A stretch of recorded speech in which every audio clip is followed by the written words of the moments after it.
Hey everyone, today we want to present our real-time head movement recognition by using the internal gyroscope sensor of a mobile phone. So first of all, I want to talk about the sensor positioning and data acquisition. So as you can see, we placed the mobile phone very professionally with swimming goggles on the forehead, similar to a virtual reality headset. The benefit of that is that the three axes of the phone, which are shown here to the left, are, if they're placed on the forehand, in sync with the head axis like this. So therefore, if we want to recognize movements, we decided to use 7 movements: flexion and extension, rotation, tilting, and then nothing. And therefore, these axes will be around, or each movement will be around one axis. So flexion and extension is around the y-axis, rotation right and the rotation left is around the x-axis, tilting right, tilting left is around the z-axis. And since we're measuring from the gyroscope the angular velocity, we can very nicely recognize the head movements. So we recorded 6 instances of each movement and 30 instances of the nothing movement, kind of. And then we split it into training and test data so we could train a system. So how the system overall works is that we're having an offline pipeline where we recorded, coded, and labeled the data. Then we made a pre-processing, a feature extraction, and trained a classifier on the offline dataset, which was adapted then and to get a real-time pipeline where we're having the same pre-processing, the same feature extraction, and in the offline pipeline trained classifier to predict the movement, also with post-processing.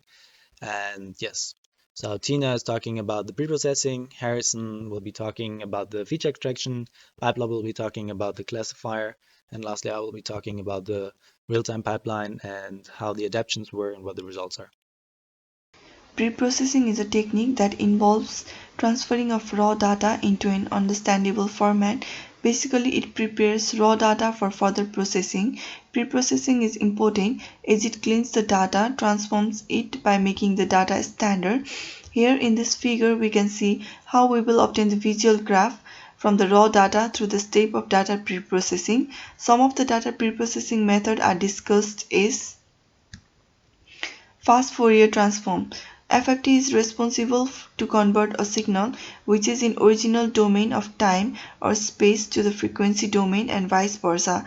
In our signal, when we used FFT, this is the result we got. So as per the Nyquist theorem, only half of the sample frequency is seen, which is 15 Hz in our case, and we had very low frequency, so it doesn't show much more differences to the signal. So we won't be using any frequency filtering like band pass, band stop, low pass, high pass, etc. Is the frequency we use very low, so we did not use FFT. So the next one is DWT. DWT helps to capture both frequency and location, which makes it different from Fourier transform. So when we apply DWT to the raw signal, this is the result we got. So when we compare these two figures, we can see that there is very less differences in the signal. So we didn't use the DWT as the improvement on the signal was not so high. So the next one is the thresholding. Thresholding is the method of generating a binary image based on putting a threshold value on the pixel intensity of the initial image. So when we applied thresholding to our signal, this is the result we got. This is much more cleaner than the previous preprocessing method, and is considered as the best filtering of our signal. This is much more quicker and much more applicable. So this is the reason we use the thresholding for the pre-processing method. Also, we need scaling for our signal, but it would be better if we use scaling in the classification part, and we are not using the data as input for the classification, and it will be further discussed into the classification part. Thank you. Hi there, Harrison May here, and I'm going to talk a little bit about how our feature extraction code works. Now, as we don't have a lot of time to explain exactly how the code works in detail, I will simply give you guys the general concept of how it works. So the first question is, what is feature extraction and why do we need it in our MATLAB code? Feature extraction is a name for methods that select and or combine variables into features, effectively reducing the amount of data that must be processed, while still accurately and completely describing the original dataset. Now, the reason why we use feature extraction in our code is so that the program we use to measure a person's head movement in the X, Y, and Z direction can deduce what type of head movement was performed.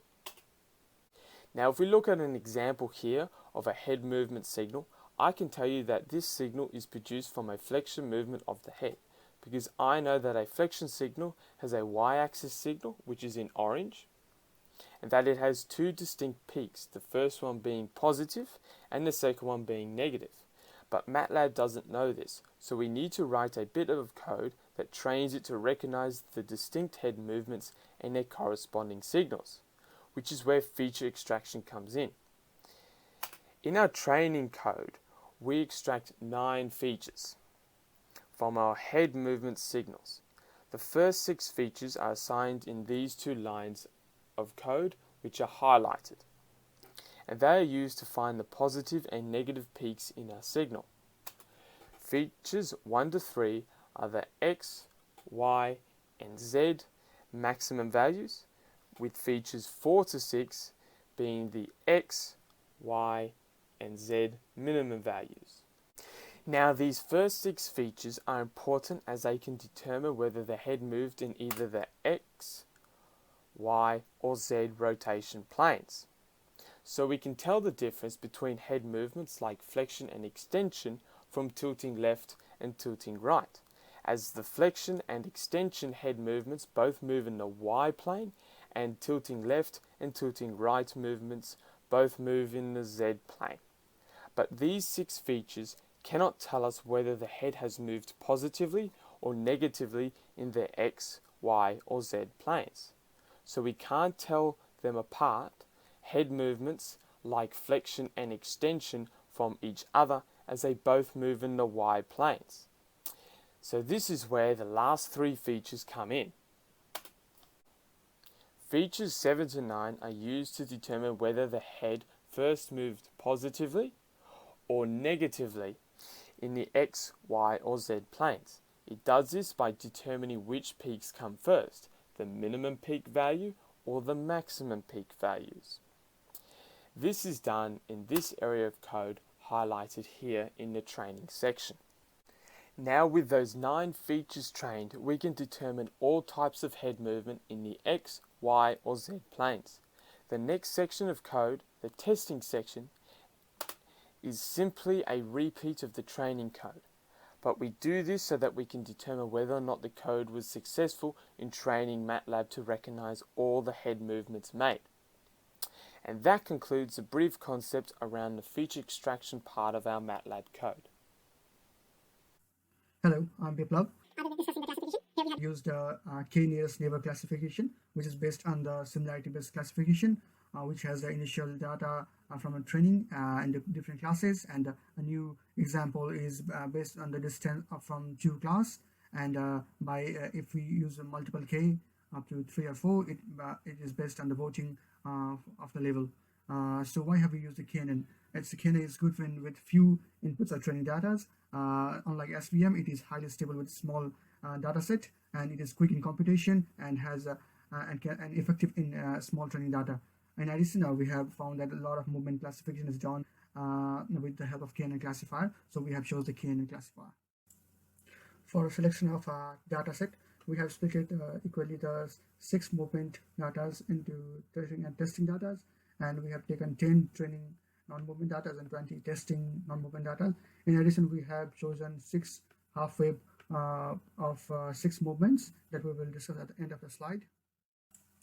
For training and testing of standardized KNN, we have used a FitC KNN MATLAB function that gives a KNN function, KNN's classification model based on a predictor data X and response Y, that is X train and Y train in our case.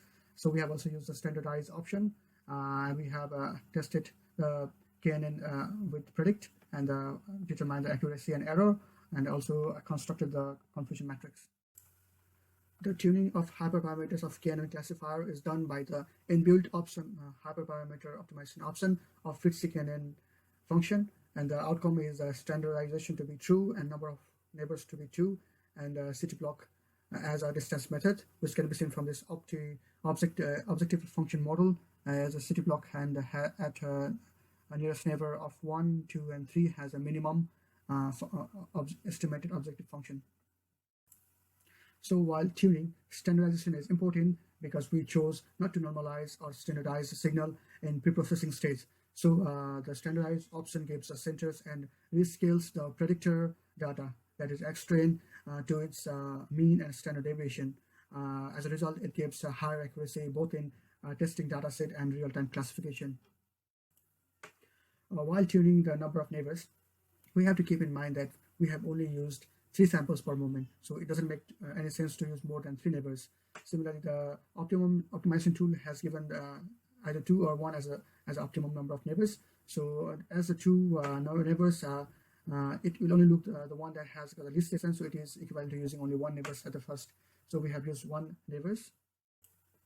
Finally, while tuning the distance method, the optimization tool suggested to use the city block or standard Euclidean distance, and both city block and Euclidean are special case of Minkowski distance, where m equals to 1 and n equals 2 for them.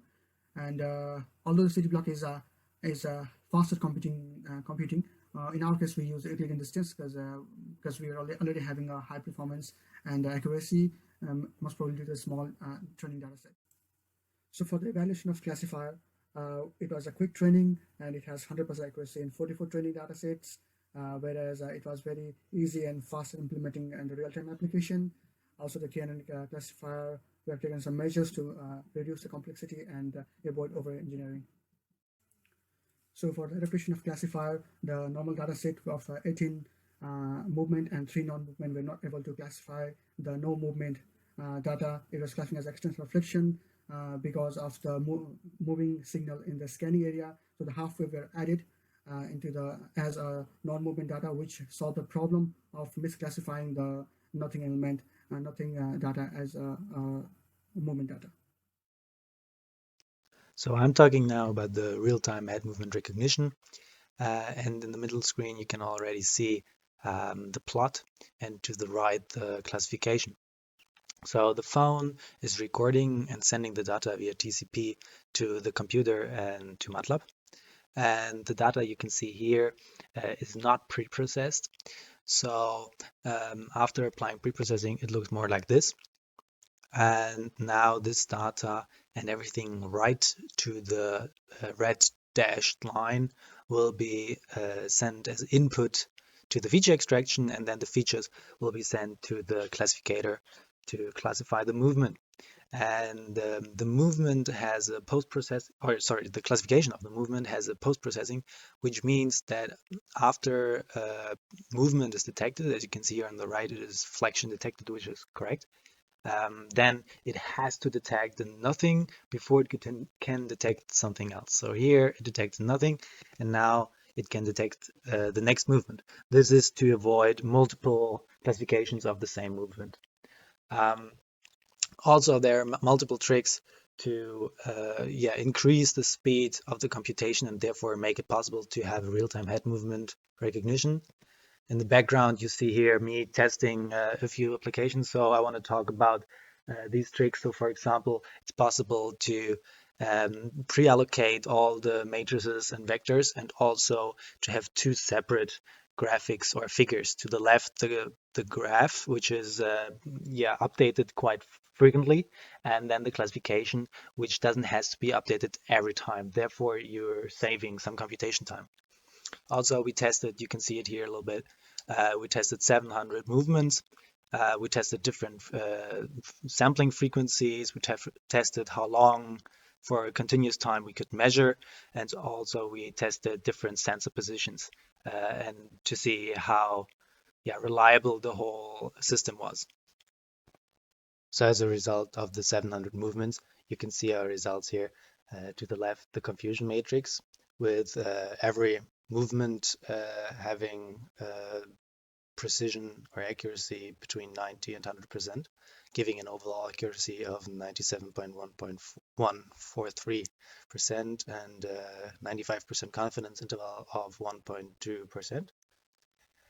We can handle sampling frequencies between 5 to 90 Hertz. This is because we're having a good feature extraction, therefore even recognizing small sampling frequencies. Also, we tested one continuous measurement of a little bit over 90 minutes and also a little bit different sensor positions so that we can handle, for example, the sensor being rotated up until 45 degrees or the sensor being positioned instead of at the forehead, on the chin or the nose. Lastly, we wanted to show you, because it's a real-time head movement recognition, the real-time head movement recognition, and therefore we're doing all the movements in real time. So flexion, extension, rotation right, rotation left, tilt right, and tilt left. So that's it. We hope you enjoyed it, and bye-bye.